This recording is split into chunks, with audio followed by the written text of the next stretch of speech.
Another day, another bookish video, and this one's a good one because it's guaranteed to find you at least one book that you can add to your TBR that's going to be very highly rated, at least if we have really similar book taste. But today we're going to be going over all of my best reads of the year so far. We're just over the halfway mark, and so I've had some books that I've enjoyed very much, and I thought today would be the perfect time to just go over all of them with you. Just going to tell you what they're about, go over the main tropes, and hopefully you'll be able to add some of these to your TBR, and hopefully you will also rate them pretty highly. So without further ado, let's get started. I don't know why I'm holding this. It's not even a real mic, but you know.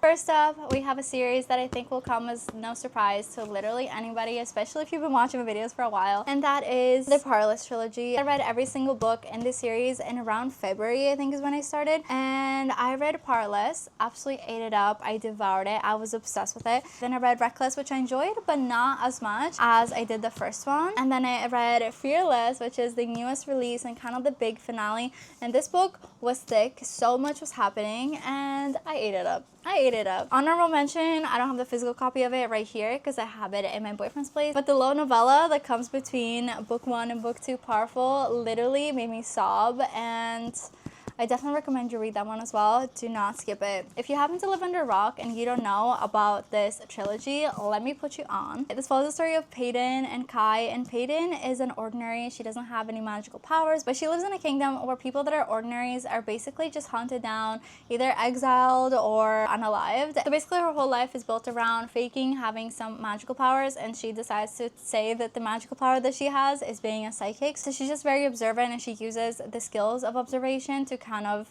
play it off as if she's a psychic. And then we have Kai, who is the prince of the kingdom, but not only is he the prince, but he's also an enforcer. He has magical powers, and his job is literally to go find ordinaries and hunt them down and unalive them. So as you can already imagine, this is so freaking fun. Absolutely loved it, ate it up. I have a reading blog of me reading this one specifically. Then I have another reading blog where I read the rest of the books. So if you want to see all my reactions and everything like that, spoiler free of course, I will link it down below. I feel like this is such a good fantasy book, especially if you don't really read fantasy. This is such a good one to just, like, you know, dip your toes in and see if you like it. This is a romantasy, so the romance is very, very heavy, and I definitely recommend. Next up, we have a romance that I absolutely devoured. I honestly knew right off the bat that this was gonna be a 5-star because I have read the entire series and I've loved the series, and this is Rewind It Back. It is book 5 of the Windy City series.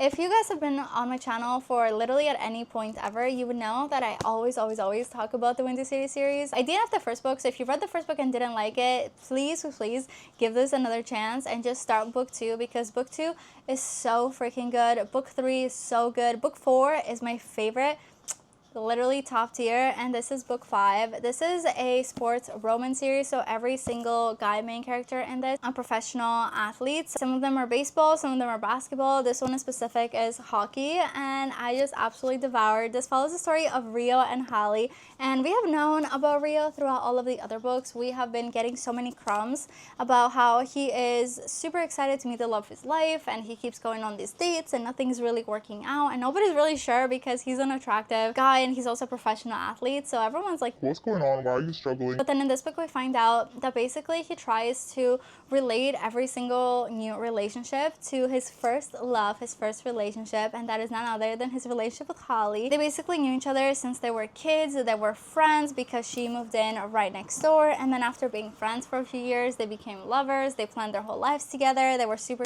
excited to do everything together. However, something happened and we don't know what it is, and it caused them to not only break up, but it caused them to never speak for multiple years, and they absolutely hate each other. All of that changes, however, when he unknowingly hires Holly to be the interior designer in his house, and she needs the money and she needs this job, so she's not able to quit, so she begs for him to basically just let her finish the project. So we have a little bit of forced proximity. They're forced to work together and figure stuff out together, and this is just such a good second chance romance, childhood friends to lovers. Also, the Fawn family aspect in this book is top tier, so if you love Fawn family, please read the series. It's one of my overall favorite series of all time. I just love it with all my heart. As you can see, I've annotated a ton and I think you would really, really like it. Switching gears a little bit, we're gonna go into a mystery series. This is book 3 of the Natural series, and I absolutely love this series. I have been eating it up for a year and a half. I have every single book, but I am trying not to binge them because every time I read one of these books, it puts me in a book hangover, and I literally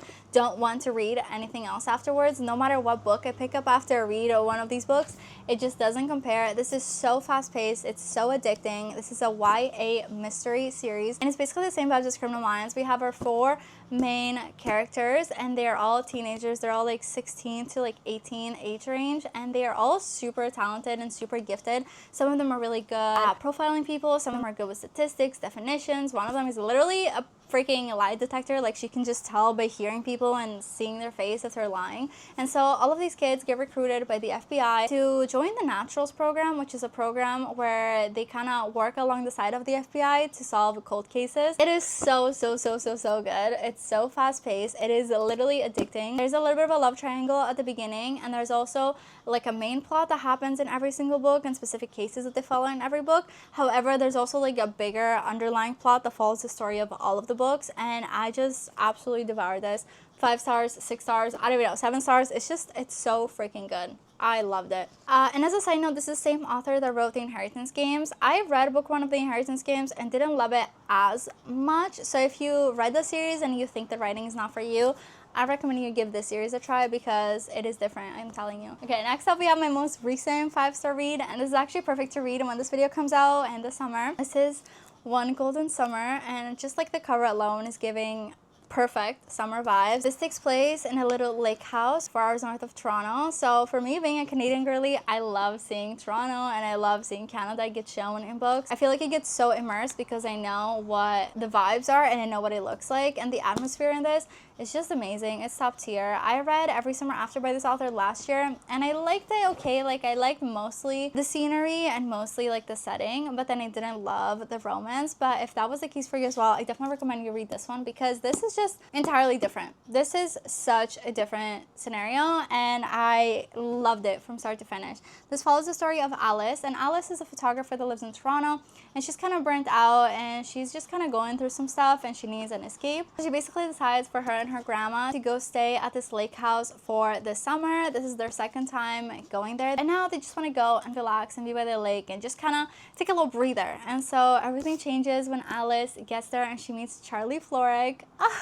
I love Charlie. He is literally the epitome of golden retriever boyfriend. If you love golden retriever boyfriends, you are gonna eat it up. He's just so fun. He's so flirty. The banter in this book, if you enjoy banter, if you enjoy flirting, if you enjoy all that like tension in books, I think you're gonna eat this up. Oh my god, it was so freaking good. Also, this just had a couple like deeper messages about life and just appreciating life, taking things slow, taking time to actually be present and to not be so serious and constantly be grinding 24/7. So this was such a nice read. I loved it so much. Okay, and finally we have another small town romance. This is also set in Canada, but it's basically completely different vibes because this is Heartless, which is book 2 of the Chestnut Springs series. And Chestnut Springs, it's more so like small town and cowboys and horses and ranch, whereas this is more so like lake house and people that live in the city but they're just like away on vacation. So it's an entirely different vibe. I read these 2 back to back and enjoyed both of them because they were just so different. This is a grumpy single dad and nanny trope.